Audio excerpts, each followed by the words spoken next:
मोक्षमार्गदाता नमो रे राजचंद्र प्रभुसार उर्वशी समूरे वसो सदा परम आधार मोक्षमार्गस्य नेतारं भेत्तारं कर्मभूभृतां ज्ञातारं विश्वतत्त्वानां वन्दे तद्गुणलब्धये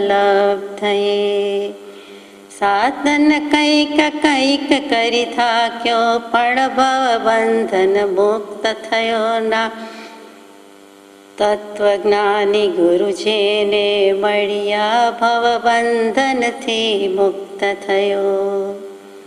सत्श्रोतने नमस्कार, असीम उपकारी आत्माने नमस्कार, तारक त्रिपुटीने नमस्कार, मावित्रोने नमस्कार, माविત્રો સમાન મુરબ્બીઓ મુમુક્ષોને નમસ્કાર। પરમ કૃપાળુ દેવ પ્રણીત વચનામૃતજી પત્રાંક 224 મુંબઈ ફાગણ વદ બીજ વિક્રમ સંવત 1947। આ પત્ર કોને લખાયો છે તે મળી શકાયું નથી। મોટે ભાગે ખંભાતવાસી અંબાલાલભાઈ, ત્રિભુવનભાઈ વગેરેને લખાયું હોય, પણ આપણે અનુમાન કરવું ખોટું। એટલે જેમને લખાયો હોય કે ન લખાયો, આપણને તો લખાયો છે માનીને આગળ જઈએ। યોગ વાસિષ્ઠ વૈરાગ્ય ઉપશમ આદિના ઉપદેશ સહિતના શાસ્ત્રો છે, તે વાંચવાનો જેટલો વિશેષ પરિચય થાય તેટલો કરવો ઘટિત છે, યોગ્ય છે। અમુક ક્રિયા પ્રવર્તન વિશે જે લક્ષ રહે છે તે લક્ષનું વિશેષે કરી સમાધાન જણાવવા સંબંધીની ભૂમિકામાં હાલ અમારી સ્થિતિ નથી। એ પત્ર પૂરો થઈ જાય છે। પત્ર જે હોય તે જેને હોય તેને, પણ એમાં યોગ વાસિષ્ઠ ગ્રંથ લખીને એ મહારામાયણનો અહીંયા ઉલ્લેખ કરી દીધો છે। યોગ વાસિષ્ઠ એટલે શું? તો કે એક શાસ્ત્રનું નામ, એક ગ્રંથનું નામ, વેદાંતનો અપૂર્વ ગ્રંથ, મુખ્ય ગ્રંથ, અદ્વિતીય ગ્રંથ, અદ્વૈત સિદ્ધાંતનું સૌથી વધારે પ્રતિપાદન કર્યું હોય તો ત્યાં યોગ વાસિષ્ઠમાં છે। શંકરાચાર્યજી પછી થયા છે, હમણાં થયા, થોડા સમય પર થયા। અને જે યોગ વાસિષ્ઠ રચાયું છે તે શ્રી રામચંદ્રજીના સમયમાં લખાયું છે, એટલે કે 20મા મુનિસુવ્રત તીર્થંકર દેવના સમયમાં લખાયેલું છે। એટલે બેમાં બહુ ફરક છે, વચ્ચે સમય ઘણો છે। એટલે શંકરાચાર્યજીએ વેદાંતનું તત્વજ્ઞાન આપ્યું એની ના નથી, પણ ખરેખર તો યોગ વાસિષ્ઠમાં બધું મૂકેલું ભરેલું છે। જેમ ઉપનિષદોમાં છે તેમજ યોગ વાસિષ્ઠમાં છે। તો વેદાંતનો મુખ્ય અદ્વિતીય ગ્રંથ, વૈરાગ્યનો પોષક, 32,000 શ્લોકનું મહારામાયણ તે યોગ વાસિષ્ઠ। યોગ વાસિષ્ઠનું નામ જ આગળ વિશેષણ જ એમ લાગે, યોગ વાસિષ્ઠ મહારામાયણ। તુલસીકૃત રામાયણ, વાલ્મીકીકૃત રામાયણ અથવા સંપૂર્ણ રામાયણ અથવા એકલું રામાયણ, તે બધું એક બાજુ, તે પછી, પણ તેના કરતાં પણ અગત્યનું મુખ્ય તેની પહેલાં થઈ ગયું તે મહારામાયણ શું? તો યોગ વાસિષ્ઠ। એમાં પણ રામચંદ્રજીની વાત છે, પછી પણ રામચંદ્રજીની વાત છે। અહીંયા મુખ્ય મૂળ નાયક રામચંદ્રજી છે અને બીજા તેમને ઉપદેશ આપે છે તે શ્રી વશિષ્ઠ મુનિ છે। એટલે વશિષ્ઠ રુચિએ રચેલો હોવાથી વશિષ્ઠ મુનિએ જે ઉપદેશ આપ્યો છે, જે સિદ્ધાંત આપ્યા છે, માટે તે યોગ વાસિષ્ઠ કહેવાય છે। વશિષ્ઠ પરથી વાસિષ્ઠ, વશિષ્ઠના અર્થમાં અત્યારે જતા નથી। તો યોગ શું? તો કે પરમાત્મા સાથે જોડાવી દે તે યોગ, તે મોક્ષેણ યોજનાત ઇતિ યોગ, એવું જે યોગનું મોક્ષનું સ્વરૂપ વશિષ્ઠ મુનિએ આપ્યું। અને કોને આપ્યું?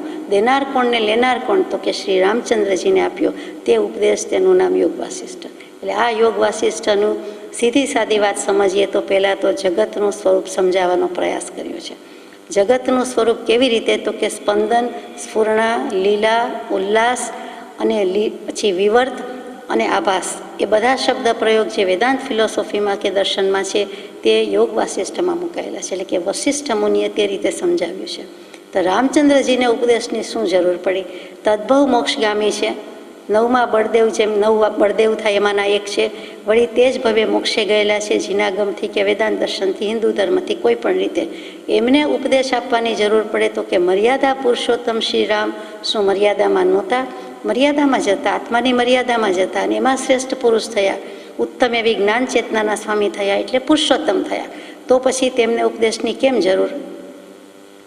તો કે તે રામચંદ્રજી 16 વર્ષ સુધી ઋષિમુનિ પાસે જે કંઈ શિક્ષણ લેવા ગયા છે તે પૂરું કર્યું, અને તે પૂરું કરીને આવતા, એટલે કે વિદ્યાભ્યાસ 16 વર્ષમાં પૂરો પણ થઈ ગયો, અને ત્યાંથી પૂરો કરીને આવ્યા ઘરે આવ્યા, તરત જ પિતાની આજ્ઞા લીધી, માતા પિતાની આજ્ઞા લીધા, ખાસ કરીને પિતાની અનુજ્ઞા લઈને તીર્થયાત્રા માટે નીકળે છે. તીર્થયાત્રા કરી, દેશાટન કરી, એટલે કે એક પછી એક દેશાટન એટલે પ્રદેશ જ એમ નહીં પણ બીજા પ્રદેશ અને બીજા સ્ટેટ્સ, રાજ્ય જે ગઈએ તે.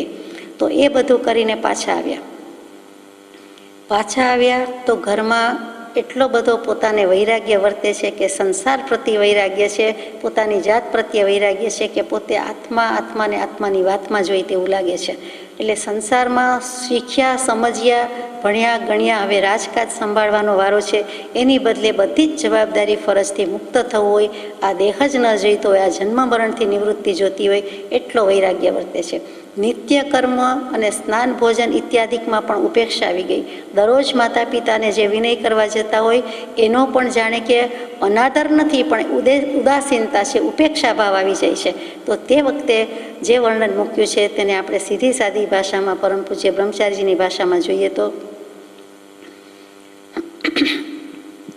ચિત્રિત નર સમ શૂન્યમન મૌન રહે નિષ્કર્મ સેવક વિનવે તો યતે વિસરે દૈહિક ધર્મ. બોલાવા આવે, કેવા આવે કે ચાલો સ્નાન આદિનો વખત થયો કે માતા પિતા રાહ જુએ છે, રાજ દરબારમાં રાહ જુએ છે, બહાર ઊભા છે, બોલાવે છે, આપે કાંઈ જ કર્યું નથી, ઉઠીને પરવાર્યા જ નથી, એમ વારંવાર દરરોજ બધી જ ક્રિયામાં થવા માંડે છે.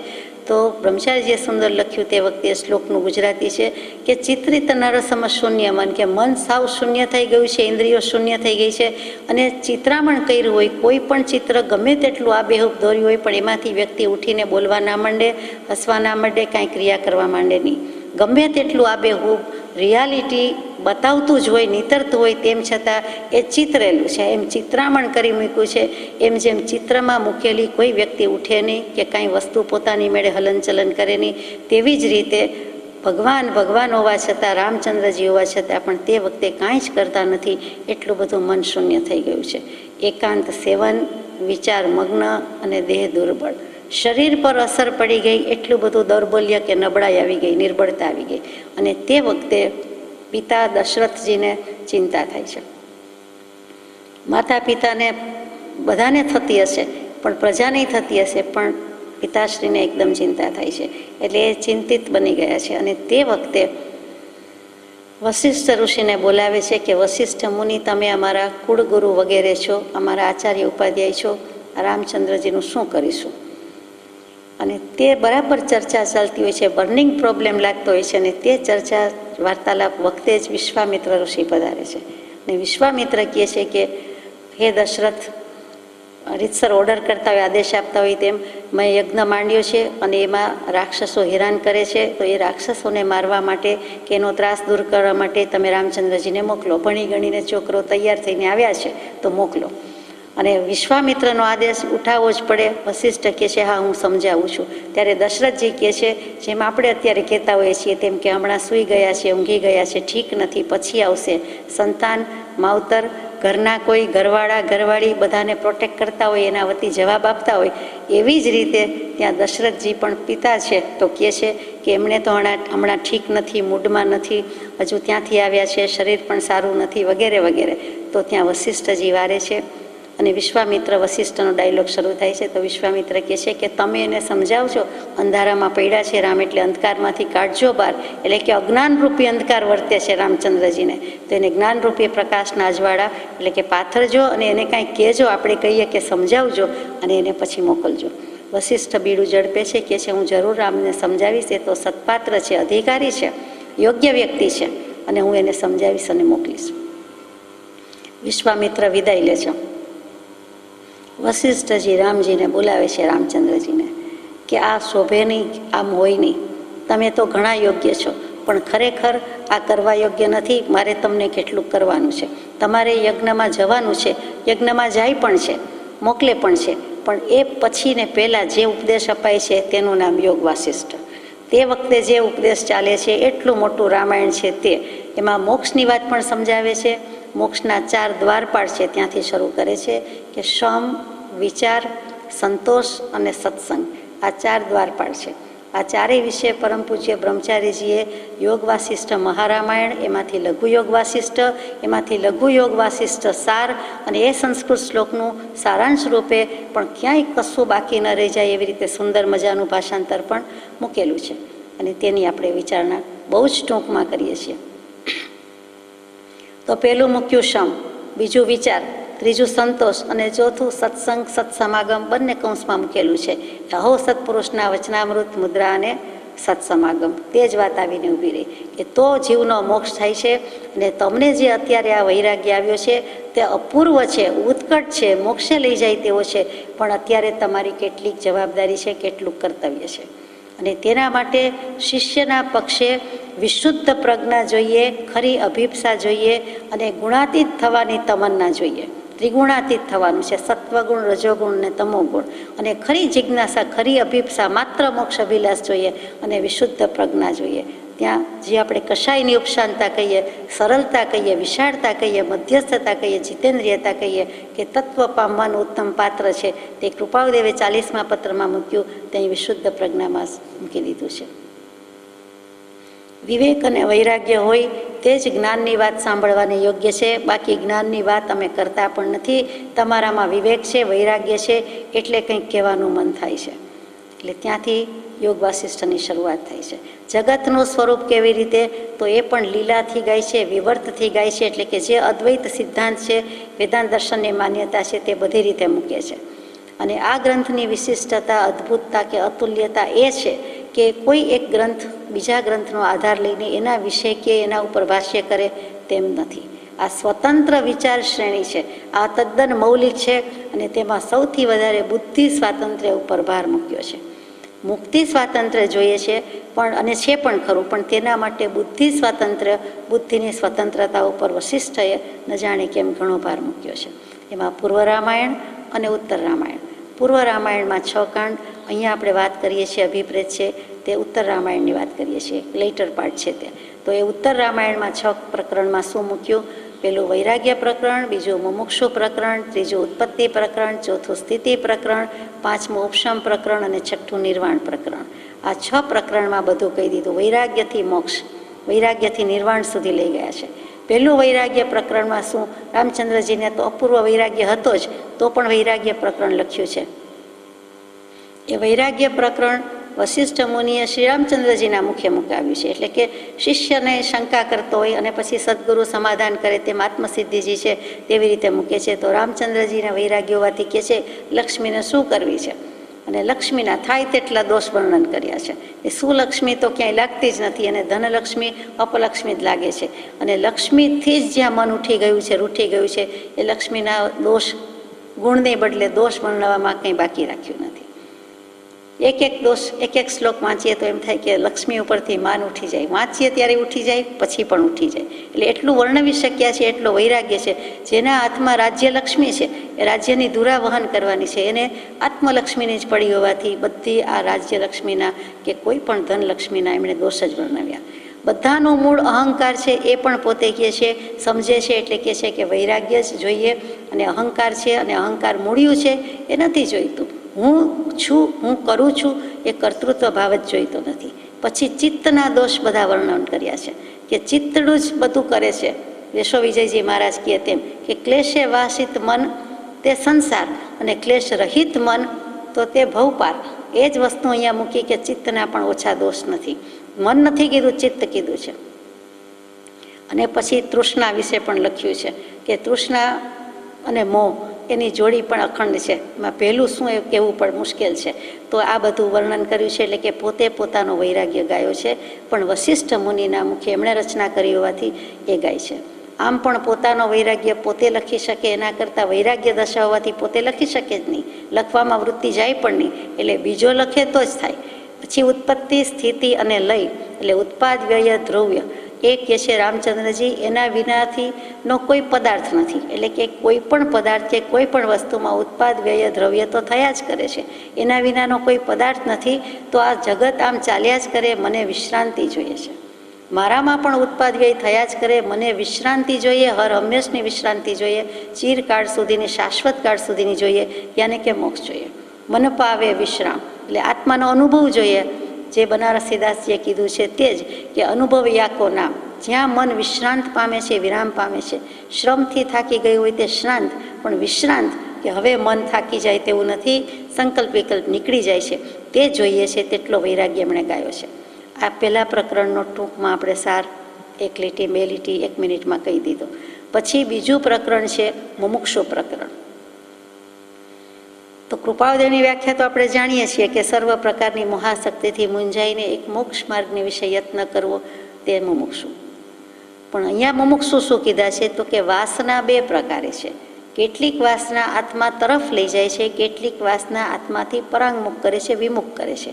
આત્માથી વિમુખ કરનારી વાસના તે અશુભ છે, આત્માને સન્મુખ લઈ જનારી વાસના શુભ છે. એમાં પુરુષાર્થ મુખ્ય છે.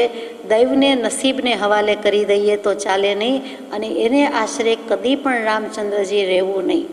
ક્યારેય દૈવ યોગ નસીબ યોગ એમ કહેવું નહીં. ત્યાં પુરુષાર્થ જ મુખ્ય છે, અને પુરુષાર્થની ઘણી મહત્તા ગાય છે તે મુમુક્ષુ પ્રકરણમાં. જો ઈચ્છો પરમાર્થ તો કરો સત્પુરુષાર્થ, ભવસ્થિતિ આદિ નામ લઈ છેદો નહીં આત્માર્થ. આ બીજા રામચંદ્રજીએ પણ આપણને સત્પુરુષાર્થની પ્રેરણા આપી છે. પહેલાં રામચંદ્રજીને પણ આ જ બોધ મળેલો છે.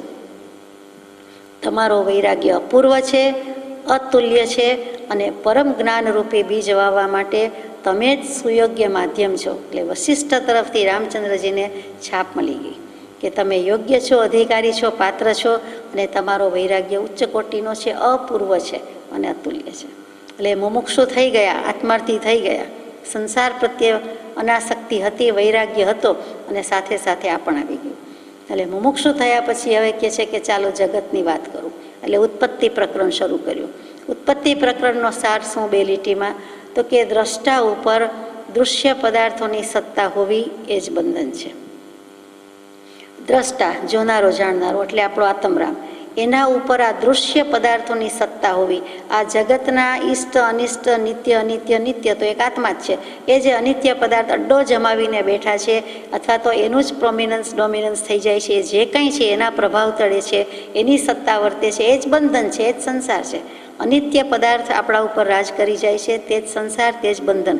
પણ ભાષા જુદી કે દ્રષ્ટા ઉપર દૃશ્ય પદાર્થોની સત્તા એ જ બંધન છે, અને એ બંધનનું કારણ મન જ પ્રવર્તક છે, બીજું કોઈ ચાલક બળ નથી. મન ઉપર આવીને અટક્યું કે મન જ બધું વર્તે છે, મન પ્રવર્તે છે, તેથી આ બંધન થાય છે. અને જગતના અધિષ્ઠાન તરીકે અમે બ્રહ્મ કે આત્મા કહીએ છીએ, કે જેમાંથી આત્મા વસ્તુ ઉત્પન્ન થઈ, જેમાં લય પામે છે, છતાં તેનું ધ્રુવત્વ ટકાવી રાખે છે. તે જે અધિષ્ઠાન સંબંધી ઉત્કટ ઉહાપો કર્યો છે, આપણે વિચારી ગયા યથાશક્તિ, અને એના કન્ક્લુઝનમાં જે કૃપાળદેવે મૂક્યું તે કે અધિષ્ઠાન શું, અને એ અધિષ્ઠાનની વાત મૂકી તે જ કે અધિષ્ઠાનનો એટલે અહીંયા જગતનું અધિષ્ઠાન શું, તો કે બ્રહ્મ અથવા આત્મા. એ જ ઉત્પાદ વ્યય દ્રવ્ય થયા કરે છે. ક્ષય દ્રવ્યોમાં થાય છે, બધા દ્રવ્યોમાં થાય છે, પણ તેમ છતાંય આત્મામાં થાય છે. એને જોનારો, જાણનારો, સારું નરસું કહેનારો, વિવેક કરનારો કોણ છે, તો કે આત્મા છે. માટે તેની મહત્તા ગઈ. અહીંયા જગતની ઉત્પત્તિ વિશે વાત મૂકી છે, અને જગતનું સ્વરૂપ સમજાવવા માટે એમણે વિવિધ શબ્દ વાપર્યા છે. ક્યાંક સ્પંદન, ક્યાંક સ્ફુરણ, ક્યાંક ઉલ્લાસ, ક્યાંક લીલા, ક્યાંક વિવર્ત. આ વૈદિક ફિલોસોફીમાં અત્યારે વિવર્ત શબ્દ બહુ જ આવે. શંકરાચાર્યજીએ પણ વિવર્ત શબ્દ સૌથી વધારે વાપર્યો છે. અને પછી આભાસ. તો કે આ બધા શબ્દો એક શબ્દ, એક વસ્તુ સમજાવવા માટે, અધિષ્ઠાન કે આત્મા સમજાવવા માટે પર્યાય શબ્દો છે, અને જગતનું સ્વરૂપ કે ઉત્પત્તિ એ રીતે બતાવે છે. એટલે રામચંદ્રજીને પણ જગતની રચના વિશે આ પ્રમાણે મૂક્યું કે જે કૃપાળદેવે પત્રમાં લખ્યું કે અભેદ દશા આવ્યા વિના જગતના પ્રાણીને, જગતનો પ્રાણી જગત જોવા ઈચ્છે છે તે બંધાય છે, જગતની રચના જોવા ઈચ્છે છે તે બંધાય છે. એટલે કે સમજાતું નથી. અભેદ દશા, દ્વંદ્વાતીત દશા, એ જ્યારે આવે છે ત્યારે સમજાય છે. એ જ વસ્તુ આગળ અહીંયા પણ આવે છે. વશિષ્ઠજી રામચંદ્રજીને પણ એ જ કહેવાના છે, હમણાં થોડા વખતમાં જ કહેવાના છે કે તમે બધા પ્રશ્ન પૂછો છો, પણ અમે તમને કહી દઈએ છીએ કે તમારી કેટલીક હજુ યોગ્યતા નથી, કેટલીક છે, પણ કેટલીક તો તમને ઉપશમ પ્રકરણ અને નિર્વાણ પ્રકરણ વખતે સમજાશે. રામચંદ્રજીએ જગતના સ્વરૂપની વાત કરી હોય, બીજું કાંઈ પૂછ્યું હોય ત્યારે કહી દીધું છે કે આત્માનો અનુભવ થશે ત્યારે જ આ વસ્તુ સમજાશે. અત્યારે હું કહેવાનો નથી, કહીશ તો સમજાવવાની પણ નથી, એમ વશિષ્ઠજીએ કહી દીધું છે. હવે સ્થિતિ પ્રકરણ. ઉત્પત્તિ પ્રકરણ વિશે પૂછ્યું, પછી સ્થિતિ પ્રકરણમાં આવ્યા. તો તો ક્યાં એમ કહે છે કે વસ્તુતઃ પારમાર્થિક દૃષ્ટિએ જગત છે જ નહીં. વશિષ્ઠજી કહે છે કે જગત છે જ નહીં, પરમાર્થ દૃષ્ટિએ જગત જેવું કાંઈ નથી. જે કાંઈ છે તે સમષ્ટિ સંકલ્પથી જગત છે. એટલે કે બધી જ વ્યક્તિનો મળેલો સમૂહ, સમાજ કે જગત, જે આપણે કહીએ દુનિયામાં રહેલા દરેક પ્રાણી કે મનુષ્યો, અને તે જે સંકલ્પ કર્યા કરે છે, એટલે કે મનનો રોલ વધારી મૂક્યો છે, હતો અને વધારી મૂક્યો છે, એ જે છે તેનું જ નામ જગત. બધું મનમાં જ છે, મનથી જ રચે છે, બ્રહ્મા વિષ્ણુ મહેશ થાય છે, બાકી કાંઈ એવું જગત જેવું છે જ નહીં. અને એ મન થવામાં, સંકલ્પ થવામાં શું છે તો કે 3 પ્રકારના અહંકાર છે. આપણે સ્થિતિ પ્રકરણની વાત કરીએ છીએ. 3 પ્રકારના અહંકારમાં શું છે તો કે પહેલો અહંકાર તો સારો છે. અહમ એટલે હું, તો હું છું, હું આત્મા છું કે હું પરમાત્મા છું એવો ભાવ કરે તો ખોટો નથી. એટલે હું પરમાત્મા છું, જે કાંઈ છે તે હું સર્વમ સર્વા છું કે સર્વસત્તાધીશ છું, એટલે પરમાત્માની વાત છે. એટલે હું ભગવાન છું, ભગવાન આત્મા જે કહીએ છીએ તે નિશ્ચય નહીંથી વાત છે.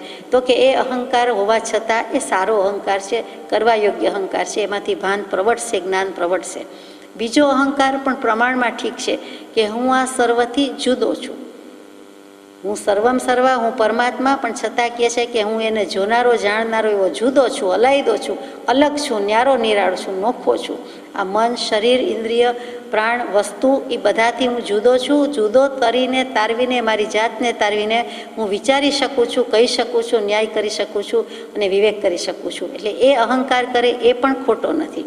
પણ ત્રીજો અહંકાર મારી નાખે છે કે જેના ઉપર આખી દુનિયા છે, કે હું હાથ પગવાળો છું, હું કાળા માથાનો માનવી છું, હું આમ કરી નાખું, તેમ કરી નાખું, આ કરી શકું, તે કરી શકું. એ જે ઉત્પાત કરે છે, ઉધામાં નાખે છે, તોફાન કરે છે, એ લૌકિક તુચ્છ અહંકાર કહી દીધો છે. યોગ વાસિષ્ઠની ભાષા છે. લૌકિક અહંકાર અને તુચ્છ અહંકાર. પહેલા 2 પરમાર્થ અહંકાર, કે પરમાર્થ પ્રત્યે લઈ જશે. હું આત્મા છું એમાં પણ કાંઈક તો ભાન આવ્યું જ કે હું ને છું, તો એ પણ અહમ જ થયો. પણ અહમ અર્હન પ્રત્યે લઈ જશે ત્યારે આ નહીં લઈ જાય. એટલે ત્યાં જગતની ઉત્પત્તિ, પછી સ્થિતિ પ્રકરણ, પછી 5મું પ્રકરણ મૂક્યું કે ઉપશમ પ્રકરણ શું છે.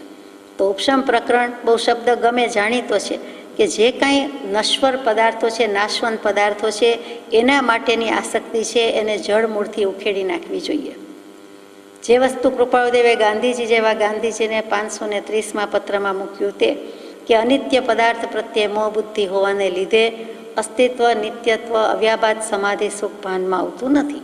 કેમ કે ગાંધીજીએ ત્યાં બેઠા સમાધિની ઈચ્છા કરી છે, સમાધિ વિશે સમજવું હતું, સમાધિ વિશે પૂછ્યું છે. તો કૃપાળુદેવ પણ કહે છે કે તમે એવી ઈચ્છા કરી છે, ભાવ કર્યો છે, તો તમને સમાધિ થશે પણ ખરી.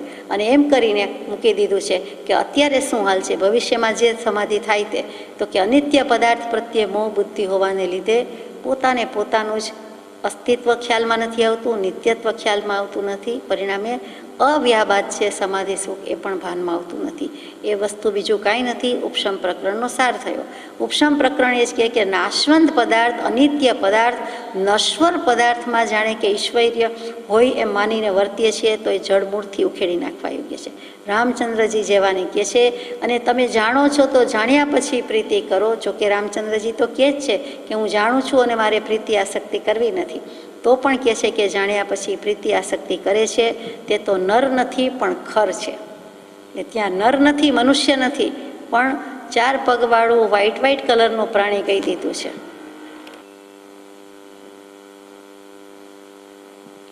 ઉપશમ પ્રકરણમાં વાસના ત્યાગ 2 પ્રકારે કયો છે. અનાસક્તિ રાખવી એ કહી દીધું. પછી વાસના શબ્દ આવ્યો, તો વાસના ત્યાગ 2 પ્રકારે શું, તો કે જ્ઞેય વાસના અને ધ્યેય વાસના, બંનેનો ત્યાગ કરવાનો છે.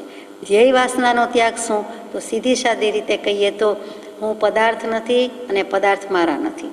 એટલે કે હું દેહાદિક સ્વરૂપ નથી કહીએ છીએ અને દેહાદિક પદાર્થ મારા નથી, એમ કાંઈ પણ નથી. હું કાંઈ છું જ નહીં, હું પદાર્થ નથી, પદાર્થ મારા નથી, એવી ભાવના રાખીને શાંત બુદ્ધિ રાખવી, સેવવી, અને તેનું નામ એ ધ્યેય ત્યાગ કહે છે કે ધ્યેય જ એવું છે. પછી જ્ઞેય ત્યાગ શું છે, તો કે જાણવા યોગ્ય જાણી લીધું, છાંડવા યોગ્ય છાંડી દીધું અને આદરવા યોગ્ય આદરી દીધું. હે જ્ઞેય ઉપાધિનો વિવેક થઈ ગયો, યાને કે આત્મજ્ઞાન થઈ ગયા પછી જ જેમ સમાધિ મરણ થાય છે તેવી રીતે અહીંયા જે કાંઈ જ્ઞેય હતું એ બધું થઈ ગયું છે. હવે જ્ઞેયનો પણ ત્યાગ કરે છે.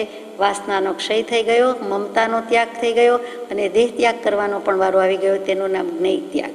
કે હવે જે જાણવા યોગ્ય કે આ ભાવમાં કરવા યોગ્ય હતું તે બધું થયું, કર્યું, અને તેનું નામ જ્ઞેય ત્યાગ. એટલે ધ્યેય ત્યાગ પહેલો છે અને ત્યાર પછી જ્ઞેય ત્યાગ છે અને તે ઉપશમ પ્રકરણનો સાર છે. છઠ્ઠું પ્રકરણ બાકી રહ્યું જેમાં આપણને સૌથી વધારે રસ કે તે નિર્વાણ પ્રકરણ, કે વાન વિનાની સ્થિતિ. ફરીથી કોઈ દિવસ સ્કિન કોમ્પ્લેક્શન કંઈ થાય જ નહીં, એવી રીતે વાન, ઉજળો, કાળો વગેરે. તો એ બધું જે કંઈ છે તે હવે દેહ જ લેવાનો ન હોય, ત્યાં ચામડી ક્યાંથી હોય, કોઈ પણ દેહ લેવાનો નથી. તે નિર્વાણ શબ્દ છે. નિર્વાણનો અર્થ થાય કે મૃત્યુ, અવસાન, દેહત્યાગ વગેરે શબ્દો કહીએ એની સાથે સાથે નિર્વાણ એટલે આ વસ્તુ છે કે હવે ફરી કોઈ જન્મ મરણ જ નથી. તેને ખરેખર નિર્વાણ કહેવાય. એટલે કે છેલ્લો ભવ અને એ રીતે નિર્વાણ. પણ આજકાલ આપણે જાણીએ છીએ કે બધા કોઈ પણ વ્યક્તિ માટે, સામાન્ય વ્યક્તિ માટે પણ દેહત્યાગ, અવસાનની બદલે, મૃત્યુની બદલે પર્યાય શબ્દ તરીકે નિર્વાણ યોજવા લાગ્યા છે. બૌદ્ધ દર્શન પ્રમાણે વા વિનાની સ્થિતિ, વા, હવા, પવન, એટલે કે જે આત્મા હતો એનો શ્વાસોચ્છ્વાસ પૂરો થયો એ પણ ખરું, દીવો બુઝાઈ ગયો, ઓલવાઈ ગયો એ અર્થ પણ ખરો.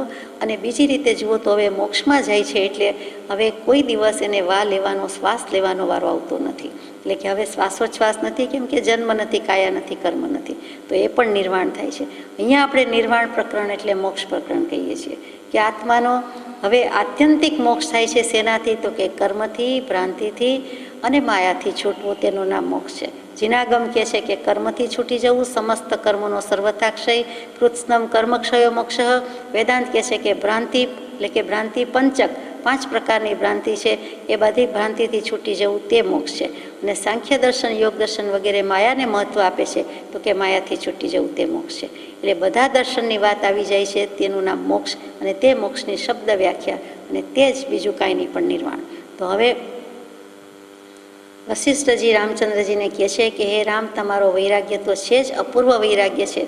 અત્યારે જે કરવાનું યોગ્ય છે તે કરવાનું છે. જે બધું રાજકાજ સંભાળવાનું છે કે બીજું કરવાનું છે તે અનાસક્તિથી કરવાનું છે. તમે કરો છો, તમારું કાંઈ નથી એવો ભાવ રાખવો નહીં. તમે કરતા જ નથી, કર્તૃત્વ, ભોક્તૃત્વ બિલકુલ કાઢી નાખો. અને ત્યાર પછી આવા વૈરાગ્યના અભ્યાસથી, મહાવરાથી ઉત્તરોત્તર વધતું જતા અને આટલું તત્વજ્ઞાન મળતા તમે સંસાર તરી જશો. તમે થોડાક દિવસમાં જ પરમપદને પામી શકો એટલી યોગ્યતા ધરાવો છો. એટલે કે આત્મજ્ઞાન તો તમને થોડા દિવસમાં જ થઈ જશે. પછી તો આયુષ્ય હોય એ પ્રમાણે થાય છે અને તે પ્રમાણે બધા સંજોગો આવે છે. પણ આત્મજ્ઞાન હોવાથી એ બધું તરી ગયા છે. જ્ઞાતા દૃષ્ટા ભાવે, સાક્ષી ભાવે નિર્ગુણ બ્રહ્મ કે નિર્ગુણ રામ કહીએ છીએ તે ઉપાસી ગયા છે. આત્માની ઉપાસના કરીને સંસાર તરી ગયા છે. અને નિર્વાણ પ્રકરણમાં કહે છે કે પછી કરશો શું, જશો ક્યાં? તો કે દેવ કોણ? પોતે જ પ્રશ્ન ઉઠાવે છે. તો વશિષ્ઠજી પોતે જ જવાબ આપે છે કે હે રામચંદ્રજી, બ્રહ્મા, વિષ્ણુ, મહેશ, અગ્નિ વગેરે જે કોઈ દેવો માને છે, સૂર્યને પણ માને છે, તે દેવો નથી. દેહના આકારમાં રહેલો કોઈ દેવ એ પણ દેવ કેવો નથી. પણ દેવ કોણ છે? તો કે ચૈતન્ય સ્વરૂપ છે, આનંદ સ્વરૂપ છે, અવિનાશી છે, અજર છે, અમર છે, અવિનાશી છે, કોઈનું કારણ નથી, કોઈનું કાર્યય નથી. એવો જે કંઈ સ્વરૂપ છે તેનું નામ દેવ. અને એ સ્વરૂપ, એ વિશેષણ તો આત્માને જ લાગુ પડે છે. કૃપાળુદેવ કે આત્મા જેવો કોઈ દેવ નથી. વિતરાગ નથી લખ્યું ત્યાં, આત્મા જેવો કોઈ દેવ નથી. તો પોતાનો આત્મા એ જ દેવ છે અને એ જ મહાદેવ થઈ શકે છે, વિતરાગ થઈ શકે છે. આત્મામાં જ વાસ્તવિક દેવ છે, આત્મા જ વાસ્તવિક દેવ છે. અને એની પૂજા કેવી રીતે કરવાની છે? તો કે બોધ અને શ્રમ રૂપે પુષ્પથી એની પૂજા થઈ શકે છે. બોધ અને શ્રમ લીધું ત્યાં. બોધ જાણીએ છીએ, સૂઝબૂઝ, બોધ, સમજ, જ્ઞાન. અને બીજું શ્રમ લીધું એટલે ઉપશમ આવ્યું. આ 2 શબ્દથી તરી જવાય છે. માટે તે જ ખરું પૂજન છે અને તેમાં જ રહેવાનું છે. એ જ વસ્તુ દેવંદનમાં ગાઈ છે, મૂકી છે કે ધ્યાન ધૂપમ મનઃ પુષ્પમ પંચેન્દ્રિય હુતાશનમ. એટલે 5 ઇન્દ્રિયની હોળી કરીએ, હુતાશની આવી જાય અને ધ્યાનરૂપી ધૂપ હોય અને મનરૂપી પુષ્પ છે. અહીંયા બોધ અને શ્રમ કીધેલું છે. ક્ષમારૂપી જાપ હોય. હું સ્વભાવ રૂપ જ છું, વિભાવ પરિણતિ મારી છે જ નહીં, એ અવળી છે અને મારી નથી. જેની છે તેને સોંપો. તો એ વખતે એ સ્વભાવ દશા છે, સાચી ક્ષમા દશા છે. એટલે ત્યાં ક્ષમા જાપ, પછી અજપાજપ જાપ છે. કોન્સ્ટન્ટ, નિરંતર, સતત, અનવરત, એક સમય માત્રનો પણ આંતરો ન રહે એવી દશા આવી જાય છે. તે ક્ષમા જાપ અને પછી સંતોષ પૂજા. રાગ દ્વેષનો અંશ માત્ર રહેતો નથી, એક પરમાણુ માત્રની સ્પર્શતા પણ મળતી નથી. તે વખતે શું છે? તો કે સાચો સંતોષ. સંતોષની વ્યાખ્યા જ્ઞાની પુરુષો રાગ દ્વેષ વિરહિત દશા કહે છે. આપણે વ્યવહારમાં જે અવસરે જે પ્રાપ્ત થાય તેને વિશે સંતોષ રાખવો, તુષ્ટિ રાખવી, પ્રસન્નતા રાખવી, ચલાવી લેવું, ફાવશે ગમશે કરી દેવું, તે બધું સંતોષ કહે છે. અહીંયા સંતોષ તુષ્ટિ ગુણની કોઈ ઓર સ્વરૂપ કે મર્યાદા આંકી છે કે સંતોષ આનંદ પ્રસન્નતા છે કોની છે? આત્માની છે. અને તે જ ખરું પૂજન છે. એટલે જેને કોઈને વંદન કરીએ છીએ ત્યારે ખરેખર તો પોતે પોતાના શુદ્ધાત્માને સહજ સ્વરૂપને જે ગુણો છે તેને વંદન કરે છે. એ સીધી વાત સમજાય છે. વેદાંત કહે છે, જિનાગમ કહે છે. અને આ કોણ છે, શું છે? તો કે આ દેવને કાળનો કોઈ નિયમ નથી. અને હાલતા ચાલતા ઉઠતા બેસતા ખાતા પીતા ગમે ત્યાં સ્વરૂપ સેવન ભક્તિ ત્રણેય કાળે સેવ્ય છે. ત્યાં આશાત નાવી નહીં નથી, ત્યાં અશુચિ અશુચિ નથી. વ્યવસ્થિત મન એ સર્વસૂચિનું કારણ છે. આ બધા કૃપાળુદેવના ટંકોત્કીર્ણ વચન છે કે સ્વરૂપ સેવન ભક્તિ ત્રણેય કાળે સેવ્ય છે અને વ્યવસ્થિત મન એ સર્વસૂચિનું કારણ છે. અને એ જ વસ્તુને મીરાબાઈ હોય કે ઉદ્ધવજી હોય કે મુક્તાનંદજી હોય તો હસતા રમતા પ્રગટ હરી દેખું રે, મારું જીવ્યું સફળ તવ લેખું રે. તો કોઈ પણ ક્રિયા કે ચેષ્ટા, અહીંયા સર્વ પ્રકારની ચેષ્ટા શબ્દ છે, એ કરતાં કરતાં આત્માનું અનુસંધાન કાયમ રાખવું તે શ્રેષ્ઠ પૂજા. અને સર્વત્ર સાક્ષી ભાવે રહેવું તો રામચંદ્રજી નિર્વાણ જ છે. ત્યાં નિર્વાણ પ્રકરણ સમજાવી દીધું છે. એટલે રામચંદ્રજીને પણ માથે કેવા ગુરુ બેઠા છે? આ વશિષ્ઠ ઋષિ. આપ તો જાણો છો વશિષ્ઠ અને વિશ્વામિત્રના સંબંધો. વિશ્વામિત્રએ જેલસી કરવામાં કંઈ બાકી રાખ્યું નથી. એ બંનેનો ક્લેશ તો જાણીતો છે. એમાં બંનેનું નામ ખરડાય છે. વધારે કરનાર તો વિશ્વામિત્ર છે, તેમ છતાં કહેવાય છે. આપણે એમાં જતા નથી. પણ વશિષ્ઠ ગુરુએ, કુલગુરુ વશિષ્ઠ મુનિએ જે રામચંદ્રજીને સદબોધ આપ્યો છે તે ગ્રંથનું નામ યોગ વાસિષ્ઠ. એટલે પહેલું રામાયણ, મહારામાયણ એટલા માટે છે, મોટું છે. એમાં બધું તત્વ ઉપદેશ મૂક્યો છે કે રામચંદ્રજી તરીકે થયા, મોક્ષે ગયા. પણ એ પહેલાં એવું શું હતું? તો કે એ પહેલાંનો તત્વજ્ઞાન, ઉપદેશ, બોધ, પોતાની અવસ્થા, સ્ટેજીસ, વૈરાગ્ય. તો કૃપાળુદેવે એ જ રીતે વાત મૂકી કે ત્યાગ વિરાગના ચિત્તમાં થાય અને તેને જ્ઞાન અટકે, ત્યાગ વિરાગમાં તો ભૂલે નિજ ભાન. પાછું કહી દીધું કે વૈરાગ્યાદિ સફળ જો સહ આત્મજ્ઞાન, તેમજ આત્મજ્ઞાનની પ્રાપ્તિ તણા નિદાન. એટલે કેટલો સુભગ સમન્વય કર્યો છે. યોગ વાસિષ્ઠ વાંચવાની શું કામ અહીંયા ભલામણ છે? તો અહીંયા વાંચ્યું 224માં પત્રમાં કે વૈરાગ્ય ઉપશમાદિના ઉપદેશ સહિતના શાસ્ત્રો છે. જે શાસ્ત્રો વાંચવા ત્યાંથી વૈરાગ્ય મળે, ઉપદેશ મળે, ઉપશમ મળે, માટે વાંચવા.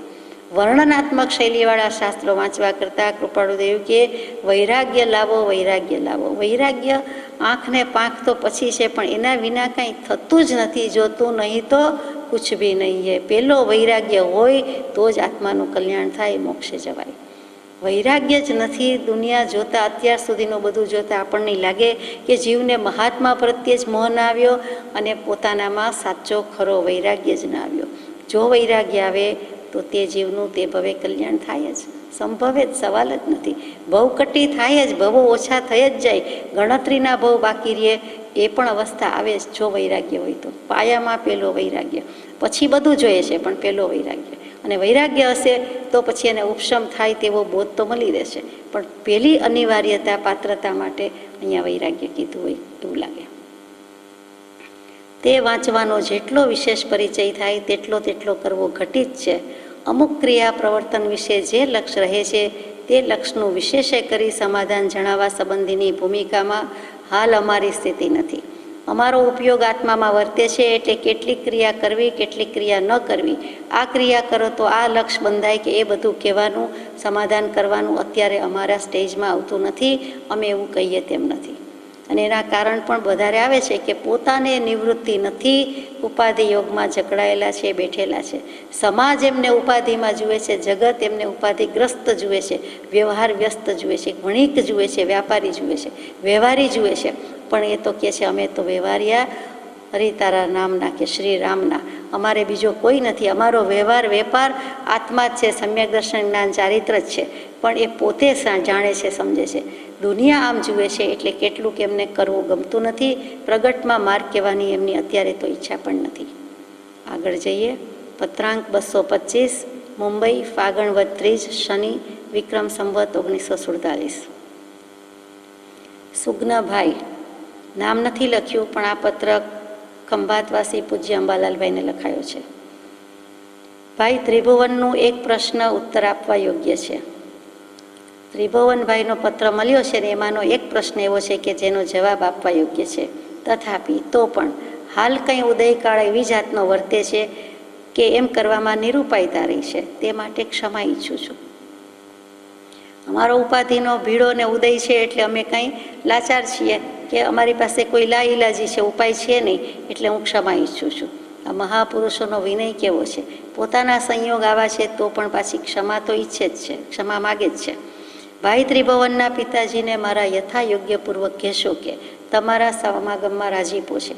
ત્રિભુવનભાઈના પિતાશ્રીને એમ થાય છે કે હું રહી ગયો, મારે પણ સત્સંગ કરવો છે, અને દરેક માવતરને થાય એમાં ખોટું નથી. અંબાલાલભાઈના પિતાશ્રીને પણ થયું હતું. અહીંયા ત્રિભુવનભાઈના પિતાજીની વાત આવી તો તેમને કહેજો, યથાયોગ્યપૂર્વક સારી રીતે કહેજો, એમને સમાધાન થાય તેમ કહેજો કે તમારા સમાગમમાં રાજીપો છે, એ કે તમને જ્યારે સત્સંગ કરવો હશે, સમાગમ કરવો છે તો અમારી નાખુશી નથી, એટલે કે રાજીપો છે, અમે ખુશ છીએ, આનંદ છે, કરીશું, મળીશું, પણ કેટલીક નિરૂપાયતા છે કે તે નિરૂપાયતા ભોગવી લીધા વિના બીજા પ્રાણીને પરમાર્થ માટે સ્પષ્ટ કહી શકાય તેવી દશા નથી.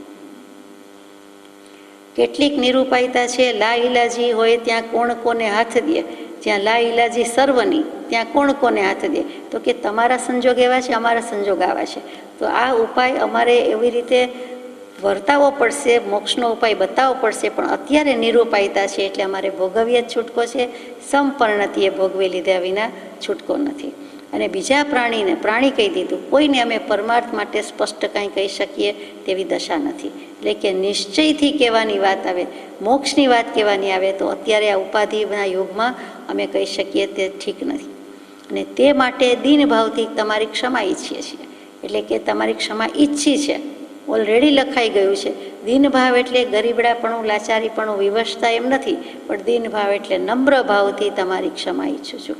ખરા અંતઃકરણપૂર્વક, ખરેખર દિલથી કહું છું, આઈ મીન ઇટ. દીનભાવ છે, બાકી ગરીબડાપણું તો પોસાય એવું જ નથી. આત્મા થઈને બેઠો છે એ વળી ગરીબ છે નો, એ શ્રીમંત જ છે. યોગ વાસિષ્ઠથી વૃત્તિ ઉપશમ રહેતી હોય તો વાંચવા સાંભળવામાં પ્રતિબંધ નથી. ત્રિભુવનભાઈને અને ખંભાતવાસી ભાઈઓને યોગ વાસિષ્ઠની ભલામણ હશે અને એમણે વાંચ્યું હશે, એટલે એ વાંચતા વૃત્તિ કેવી રહી છે તે જણાવ્યું છે. તો લખે છે કે જો તમારી વૃત્તિ એમાં ઉપશમ ભાવમાં રહેતી હોય તો વાંચવામાં કે સાંભળવામાં કોઈ હરકત નથી, પ્રતિબંધ નથી, ખુશીથી વાંચો. વધારે ઉદયકાળ વીત્યા, વધારે લખવું છે પણ આ ઉદયકાળ વીતી જાય પછી લખીશું. ઉદયકાળ સુધી અધિક કંઈ નહીં થઈ શકે. જ્યાં સુધી આ ઉદયકાળ છે ત્યાં સુધી વધારે કાંઈ થઈ શકે તેવું નથી. ગમે તેટલી વિનંતી કરે, આજીજી કરે, અથવા તો સૌભાગભાઈ જેવા ગમે તેવા પ્રેરણાત્મક ઇન્જેક્શન આપે, પણ કૃપાળુદેવને તો જે કહેવાનું છે તે જ કહે છે, લખવાનું હોય તે લખે છે, અને સ્વાભાવિક જે કંઈ ઉદયાધીન થાય છે તેટલું કરે છે. જે થાય છે તે થાય છે, ન થાય છે તે ન થાય છે. પણ ઉપશમ પ્રકરણ જ લઈ લીધું છે એટલે બરાબર છે કે વૃત્તિ ઉપશમમાં રહીએ, કે જે કંઈ છે તે આ નાશવંત પદાર્થ પ્રત્યે, અનિત્ય પદાર્થ પ્રત્યે મોહબુદ્ધિ જ છે, અને તે અનાસક્તિ જળમૂળથી ઉખડવી જોઈએ. કશાયની ઉપશાંતતા પહેલી પૂર્વ શરત છે, માત્ર મોક્ષ અભિલાષ. તો સંતોષને ખુશી બતાવી છે કે તમારી વૃત્તિ એ રીતે પણ ઉપશમ રહે છે, ઉપશમ ભાવમાં આવ્યા છો તો સારી વાત છે. વખાણ જરાય કર્યા નથી કે તમે ઉપશમ ભાવમાં આવી ગયા કે ઉપશમ વૃત્તિમાં આવી ગયા. ઉપશમ ભાવમાં આવી જાય તો ઉપશમ સમ્યક દર્શન થઈ જાય, ક્ષોપશમ સમ્યક દર્શન થઈ જાય.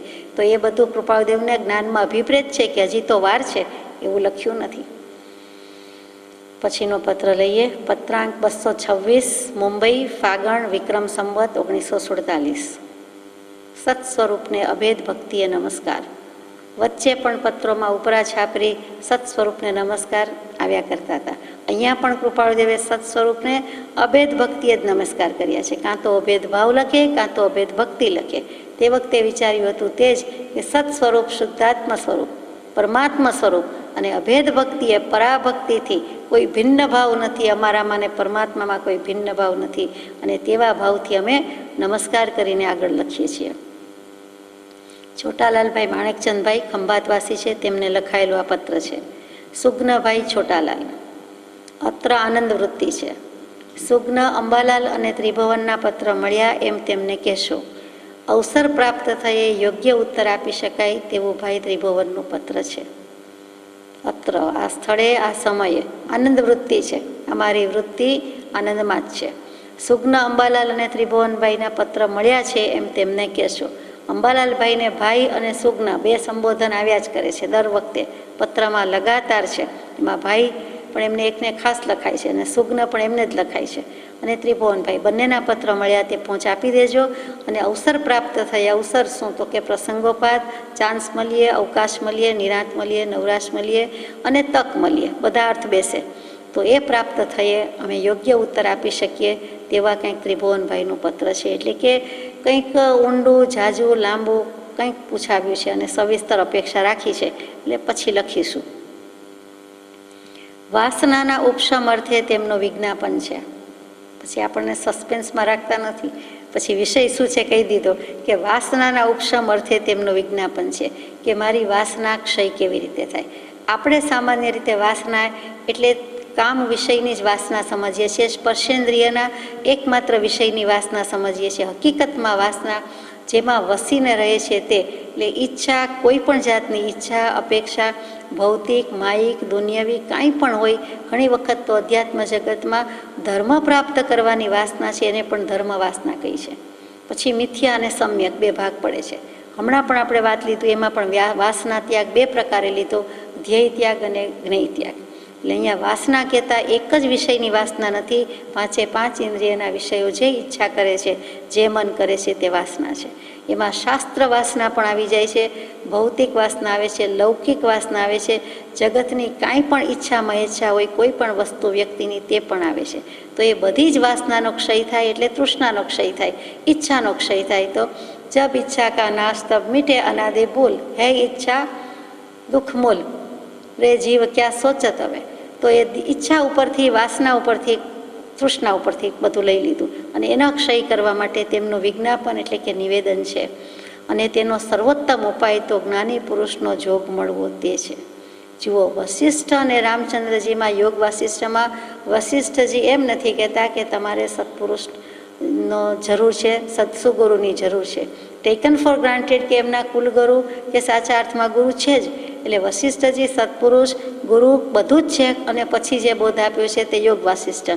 અહીંયા કૃપાળુદેવ સીધું કહેતા નથી, પણ આમ લખે છે કે સર્વોત્તમ ઉપાય તો જ્ઞાની પુરુષનો જોગ મળવો તે છે. અમે જ્ઞાની છીએ અને અમે મળી ગયા અને હવે તમારું બધું થઈ રહેશે, થઈ પડશે, કલ્યાણ જ છે એમ માનો, તમારા સુખ દુઃખ અમને સોંપી દો, અથવા તો આ પડીકી લઈ જાઓ ને મોક્ષ છે આ જ્ઞાન આપી દીધું, એમ નથી. એવું અહીંયા ચાલતું નથી. અહીંયા આવી રીતે મૂકે છે. પ્રભુશ્રીજી પરના પત્રમાં પણ એમ લખીએ કે કોઈ એક સત્પુરુષને શોધો. પોતે એમ નથી કહેતા કે તમારે હવે ક્યાંય શોધવા જવું પડે, એમ નથી. એ લખવાનો વારો આવે છે, મોઢામાં બોલાવડાવે છે, એમના શ્રીમુખે કહેવું પડે છે ત્યારે કહે છે, ખુલાસો કરે છે, એકરાર કરે છે. હજી સુધી આવી રીતે વાત નથી આવતી, બહુ વિચારવા જેવું છે. જે જૂઠાભાઈ જેવા જૂઠાભાઈ દેહત્યાગ થઈ જવાનું છે તો તેમાં પણ એમ જ કહે કે તમને શુદ્ધ ગુરુની જરૂર છે. તો પોતે નથી, પોતે સમર્થ હતા, પોતે હતા જ. જૂઠાભાઈના મનમાં એ પ્રતીતિ હતી જ, તેમ છતાં એમ કે તમે શુદ્ધ રાગ ન ચાલે તો મારા પર સમભાવથી રાખો. પછી કન્વિક્શન આવી ગયું તો પૂરેપૂરી પ્રતીતિ હતી. પછી એમણે છૂટ લીધી કે ચાલો હવે આનો તો દેહત્યાગ થઈ જશે, એટલે કહી દે છે કે તમને ન ચાલતું હોય તો રાખો, પણ શુદ્ધ રાગ રાખવાની વાત આવી. રાગમાં શુદ્ધ અને વળી પાછો સમભાવથી રાખો. એટલે સત્પુરુષ પ્રત્યેનો જે પ્રશસ્ત રાગ છે એને ત્યાં શુદ્ધ રાગ કીધો છે. પ્રશસ્ત કહેતા શુભ પણ થાય અને કેટલીક વખત શાસ્ત્રોમાં શુદ્ધ પણ અર્થ થાય.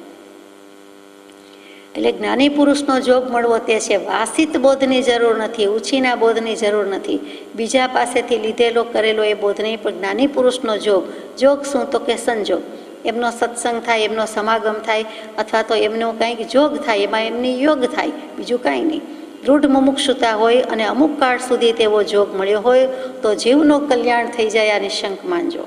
યોગ વાસિષ્ઠમાં વશિષ્ઠજી રામચંદ્રજીને કહે છે કે તમારું થોડા દિવસમાં જ હવે કલ્યાણ છે, કારણ કે તમારામાં અપૂર્વ વૈરાગ્ય છે, બીજી જે કંઈ જોઈએ તે પાત્રતા માટેના બધા ગુણો છે.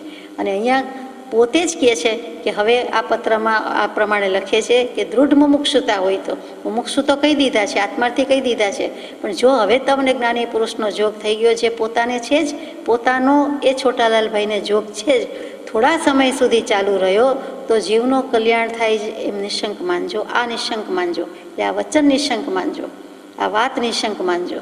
એ કેટલી સ્પષ્ટતા કરી દીધી છે. આમાં કેમ આશીર્વાદ આપી દીધો, શુભેચ્છા નહીં પણ શુભાશીષ આપી દીધી કે તમારું કલ્યાણ જ છે. એ જોગ શું થાય છે, જોગ વસ્તુ શું કરે છે, તો કે સત્પુરુષનો જોગ થાય. એટલે શું નથી કરતી એ સવાલ છે. સત્સંગતિ કિમ ન કરોતિ પુંસામ, સત્સંગ માણસોનું, કયા માણસોનું કયું કલ્યાણ નથી કરતી એ સવાલ છે. એમ એક સુભાષિત છે. તો એ તો બધાનું બધું જ કલ્યાણ કરે છે. અહીંયા શું કલ્યાણ કરે છે, તો કે સત્પુરુષનો જોગ મળીએ, પરને પોતાના માન્યા છે એ ભૂલ કઢાવે છે, એ ભૂલ જાય છે અને એ જ તો ભૂલ કાઢવાની છે, બીજી હતી કઈ ભૂલ. આ ઉપયોગ ચૂકી જાય છે, એ જીવની મૂળભૂત બીજભૂત ભૂલ છે. અને એ પછી શું થાય છે, તો કે ઉપયોગ ચૂકે છે એટલે પરદ્રવ્યને પોતાના માને છે. પોતાના આત્મા સિવાય બીજું કાંઈ પોતાનું નથી, છતાં પરદ્રવ્ય એટલે કે દેહ, પરમ પાડોશી, એને પણ પોતાનો માને છે. એટલે દેહાત્મ બુદ્ધિ રાખે છે અને બીજાને તો પોતાના માને જ છે. અને તે ભૂલ સદગુરુના યોગે ટળી જાય છે. તમે બધા સત્સંગ, સત્શાસ્ત્ર આદિક સંબંધી હાલ કેવા જોગે વર્તો છો તે લખશો. એ જોગ માટે પ્રમાદ ભાવ કરવો યોગ્ય જ નથી. તમે સત્સંગને સત્શાસ્ત્ર તો કરો જ છો, પોતે આજ્ઞા પણ આપી છે. આ ખંભાતની મંડળી છે, અંબાલાલભાઈનું ગ્રુપ છે અને બધા બેસે છે. અને એમાં કયું વંચાતું હશે એ પણ વાત આવી ગઈ કે હમણાં યોગ વાસિષ્ઠ વાંચો છો, પણ એમાં પ્રમાદ કરવો યોગ્ય જ નથી. કેવા જોગે બેસો છો, એટલે કે શું ચાલી રહ્યું છે, ક્યાં આવ્યા, નિયમિતતા છે કે કેમ, કેટલા જણા આવે છે, એ ખરા દિલથી વાંચો છો કે આજ્ઞા છે ને વાંચવા ખાતર વાંચો છો. એટલે બધું પૂછી લીધું છે કે જે કરતા હોય તે જણાવજો. અને એમાં પ્રમાદ ભાવ કરવો યોગ્ય જ નથી. ઉપનિષદકાર લખે, સારાંશ રૂપે લખે તે કે સ્વાધ્યાયાત્મા પ્રમદ, સ્વાધ્યાયમાં ક્યારેય પ્રમાદ કરવો નહીં. બાલ્યાવસ્થાના બાળપણમાં ભણતા વિદ્યાર્થીની હોઈએ, યુવાવસ્થાના હોઈએ અથવા તો હવે હોઈએ, ગમે ત્યારે હોઈએ, પણ સ્વાધ્યાય તે સ્વાધ્યાયને પ્રમાદ તે પ્રમાદ, અને એક કરવા યોગ્ય નથી. કોઈ પણ ઋષિ મુનિને છેલ્લે શું કહેવું હોય તો એમ જ કહે, કોઈ પણ ગુરુ એમ જ કહે કે આળસ કરશો નહીં, પ્રમાદ કરશો નહીં, પ્રમાદ સેવશો નહીં. કૃપાળુદેવ જેવા કૃપાળુદેવે પણ પોતાની એક લઘુશંકા જેટલા પ્રમાદની ભૂલ કબૂલી, એકરાર કરી, જગત સમક્ષ મૂકી અને એમ કહી દીધું કે તો અમારા 2400 વર્ષ પણ રહ્યા બાકી, તો હવે તમારે રાખવા યોગ્ય નથી. વર્તમાનમાં એવો કોઈ જ્ઞાની પુરુષ હોત તો એનો કેળો મુકત નહીં, પીછો કરત. મુકત નહીં એમ લખનારા કેનારા કોણ? કૃપાળુદેવ. તો કે અમને કોઈ એવો મળે તો, પણ અમે તો, કૃપાળુદેવ તો કહે છે, વિપરીત કાળમાં એકાકી હોવાથી ઉદાસ. એટલે એમને કાંઈ છે નહીં, પણ એમને ગુરુ નથી એવું નથી, આ ભવે નથી એમ આપણને લાગે. એમને તો સતત પૂર્ણ વિતરાગ જેવો બોધ સહજે સાંભળી આવે છે. મહાવીર સ્વામીનો બોધ એમની સાથે માથે ને સાથે જ છે. પોતે જ બીજા રામ કે મહાવીર છે, ત્યાં યોગ વાસિષ્ઠનો બોધ સાથે છે એમ કહેવું કે પછી મહાવીર સ્વામીનો બોધ સાથે છે એમ કહેવું, બધું એક જ છે. આપણને ક્યાંય ભેદ દૃષ્ટિ લાગતી નથી. ટૂંકમાં પ્રમાદ કરવાની ના છે. માત્ર પૂર્વની કોઈ ગાઢી પ્રતિબદ્ધતા હોય તો આત્મા તો એ વિષયે અપ્રમત્ત હોવો જોઈએ. પૂર્વ સંસ્કાર, પૂર્વ પ્રારબ્ધ જે કહીએ તે, એમાં કંઈક એવા બંધાઈ ગયા હોય તો ગાઢી પ્રતિબદ્ધતા હોય, ગાઢ બંધન હોય કે જેથી પ્રમાદ જ આવે કે પ્રમાદ જ કરવો પડે, પણ તો પણ એ વિષયે આપણે તો અપ્રમત્ત રહેવું જોઈએ. આત્માને તો અપ્રમત્ત જ રાખવું જોઈએ. એટલે કે આપણે તો આળસ ખંખેરી જ નાખવી જોઈએ. અપ્રમત્ત સ્વરૂપનું વિસ્મરણ તો ક્યારેય પાલવે નહીં. સ્વરૂપ તો આત્માનું પોતાની સાથે જ છે. બીજી ક્રિયા પ્રવૃત્તિ સ્વાધ્યાય થાય ન થાય તો મંત્ર સ્મરણ અને સ્વસ્મરણ એમાં તો કોઈની જરૂર પડતી નથી. માટે એટલું તો હોવું જ જોઈએ. પરાભક્તિની વાત કરતા હતા ત્યારે એક વાત હતી કે અપ્રમત્ત ગુણસ્થાનકે 7મા ગુણસ્થાનકે આવે ત્યારે એ પરાભક્તિ હોય છે. ચોથા ગુણસ્થાનકે એવી પરાભક્તિ કીધી નથી. તત્સમય પૂરતી તો હોય જ. આત્માનો અનુભવ થઈ રહ્યો હોય, ચાલુ હોય, ત્યારે એને પરાભક્તિ નહીં કહીએ તો કયો શબ્દ કહીશું? તે એકતા નથી, પરાભક્તિ નથી. છે તેમ છતાં ચોથા કરતાં 7મા ગુણસ્થાનકની ઓર પરાભક્તિ કહી છે કે જે પરાભક્તિમાં શુક્લ ધ્યાનની શ્રેણી પણ માંડી શકે છે. કોઈ પણ 8મા ગુણસ્થાનકથી શ્રેણી માંડે છે, સમ્યક દર્શન પછીની શ્રેણી માંડવાની વાત છે, તો એ પુરુષાર્થ આરાધી શકે તેવી પરાભક્તિ છે. તે પરમ મહાત્મ્ય ગોપાંગનાને તે ભક્તિ હતી. શ્રી કૃષ્ણ મહારાજા 22મા તીર્થંકર દેવના સમયની વાત છે, નેમનાથ ભગવાનના સમયની વાત છે. તો એ ગોપાંગના ભાગવત બધું 22માની વાત છે. આ રામાયણ 20મા ભગવાનના સમયની વાત છે. એટલે તે વખતે કેટલાક જીવો એ રીતે તદ્ભવ મોક્ષ ગયા પણ હોય જેની નોંધ આપણી પાસે ન હોય. એટલે કે એવી પરાભક્તિનો મહિમા છે. તમારી ઈચ્છાને ખાતર કાંઈ પણ લખવું જોઈએ, જેથી પ્રસંગે લખું છું. તમને બહુ ઈચ્છા છે પત્રનો જવાબ આપો એટલે કંઈક લખવું જોઈએ એટલે લખું છું. એટલે કે પરેચ્છાન ઉચ્ચારી છે કૃપાળુદેવ. પોતે ઈચ્છાથી આ પત્રનો જવાબ નથી લખ્યો, તમારી ઈચ્છા માટે લખું છું. બાકી હમણાં સત્કથાનો લેખ કરી શકાય તેવી દશા કૌંસમાં ઈચ્છા નથી. સત્કથા જેમાંથી સત જ આપી શકે, સત જ નીકળે, સતની જ વાત લખી હોય તો આ સતની જ વાત છે, તેમ છતાં સત્કથા એટલે કે કંઈ ધર્મકથા, જ્ઞાનકથા લખી શકાય તેવી દશા કે ઈચ્છા નથી. બેના પત્ર ન લખવા પડે માટે આ એક તમારું લખ્યું છે. બેના જવાબ એકમાં આવી જાય એટલે આ એક તમારું લખ્યું છે. એ તેને જેને ઉપયોગી થાય તેનું છે. કૃપાળુદેવ પણ ખરા છે, જેને ઉપયોગી થાય તેનું છે. કે ને બ્રહ્મચારીજી એ જ વસ્તુ એમ કે જેને ગરજ હશે તે લખશે ને વાંચશે. આના અર્થ કરવાના છે, આનું વિવેચન કરવાનું છે, આ મુખપાઠ કરવાનું છે, આ કંઠસ્થ કરવાનું છે. તો કે જેને ગરજ હશે તે કરશે. કોઈએ કહ્યું કે વચનામૃતજીમાં છેલ્લે શબ્દાર્થ મૂક્યા છે તો નમૂનો છે કે બહુ ઓછા છે કે અપૂરતા છે કે આટલાથી તો અમારું શું સરે, બધું જ લખ્યું હોય તો કેવું સારું. તો કે જેને ગરજ હશે તે કરશે, જેને મહાત્મ્ય લાગશે તે કરશે. સત્પુરુષના જ્ઞાની વચન, જ્ઞાની પુરુષના વચન છે, રત્ન છે. તો જેને ગરજ થશે કે જરૂર પડશે તો કરશે. અહીંયા કે છે જેને ઉપયોગી થાય તેનું છે, તો આપણને તો ઉપયોગી જ છે પત્ર, એટલે આપણે ઉપયોગી ગણવાનું છે. ઉપયોગી શબ્દ બે રીતે થાય, ઉપયોગ યુઝફુલ, અને ઉપયોગ આત્માનો ઉપયોગ. આત્માનું લક્ષણ શું? ઉપયોગી, સદા અવિનાશ, મૂળ માર્ગ સાંભળો જીન નો રહે. એટલે ત્યાં આત્માનો ઉપયોગ આત્મામાં રહે તો એ પણ ઉપયોગી થાય. તો તેનું છે તમારા પિતાજીને મારા યથાયોગ્ય કહેજો, સંભાળ્યા છે એમ પણ કહેજો. જો વિનય મૂકે છે, ચૂકે છે જરાય, લખ્યો છે કે પિતાશ્રીને યથાયોગ્ય અને સંભાળ્યા છે, અમે યાદ કર્યા છે એમ પણ કહેજો. વિનીત રાયચંદ. સંભાળ લેવાની વાત છે, પણ કૃપાળુદેવ સંભાળ્યા નથી લખતા, પણ સંભાળ્યા છે. સંવત્તા ભ્રૂ ને પેલું સંવત્તા ભાલ, એટલે અમે દેખરેખ જતન બધું રાખવાની જવાબદારી નથી લેતા, પણ અમે યાદ કર્યા છે, યાદ કરીએ છીએ. અત્યારે તો હજી એટલું જ છે. જોકે એમાં બધું આવી જાય. સંવત્તા ભ્રૂ એટલે ભરણ પોષણ, એટલે એનું અમે પોષણ કરીએ છીએ એમ યાદ કરજો, યાદ રાખજો. પત્રાંક 227, મુંબઈ, ફાગણ, વિક્રમ સંવત 1947. એ પણ કોને લખાયો છે તે અનુપલબ્ધ. તરતમાં કે નિયમિત વખતે પત્ર લખવાનું બની શકતું નથી. તેથી વિશેષ ઉપકારનો હેતુ થવાનું યથાયોગ્ય કારણ ઉપેક્ષિત કરવું પડે છે. જે માટે ખેદ થાય તો પણ પ્રારબ્ધનું સમાધાન થવાને અર્થે તે બે પ્રકાર ઉપશમાવા યોગ્ય છે. અમારાથી તરતમાંય જવાબ લખી શકાતો નથી અને નિયમિત પણ લખી શકાતો નથી. અને વિશેષ ઉપકારનો હેતુ થાય એનું યથાયોગ્ય કારણ ઉપેક્ષિત કરવું પડે છે. અમે સમજીએ છીએ કે પત્રનો જવાબ આપીએ તો આપના ઉપર ઉપકાર થાય, વિશેષ ઉપકારનો હેતુ છે. તેમ છતાં પણ અમારે આ યથાયોગ્ય કારણ છે તો પણ અવગણના કરવી પડે છે, તટસ્થ રહેવું પડે છે. ઉપેક્ષિત એટલે અહીંયા અમારે સાઈડ પર મૂકી દીધું છે, ભૂલી ગયા છે એમ નથી, પણ માધ્યસ્થ ભાવ રાખવો પડે છે, ઉપેક્ષા રાખવી પડે છે. ઉપઈક્ષ, પરીક્ષા એવી રીતે ઉપેક્ષા. તો કે ઈક્ષ એટલે જોવું અને ઉપેક્ષા એટલે જોયું ન જોયું કરવું પડે છે, વાંચ્યું ન વાંચ્યું કરવું પડે છે. એટલે અમે તમને અવગણના નથી કરતા, બેદરકારી નથી, તમારા પ્રત્યે લાપરવાહી નથી, બેપરવા નથી, પણ ઉપેક્ષા છે. એટલે ધ્યાનમાં જ છે, અમારી નજર સામે જ છે, અમારા લક્ષ બહાર નથી, પણ બાજુ પર મૂક્યું છે. પછી એનો વારો આવશે. જે માટે ખેદ થાય તો પણ પ્રારબ્ધનું સમાધાન થવાને અર્થે તે બે પ્રકાર ઉપશમાવા યોગ્ય છે. કે બે રીતે તમારે સમાધાન રાખવા યોગ્ય છે, કોઈ સંકલ્પ વિકલ્પ કરવા યોગ્ય નથી. પત્રાંક 228, મુંબઈ, ફાગણ, વિક્રમ સંવત 1947. સદુપદેશાત્મક સહજ વચનો લખવા હોય ત્યાં પણ લખતા લખતા વૃત્તિ સંક્ષિપ્તપણાને પામે છે.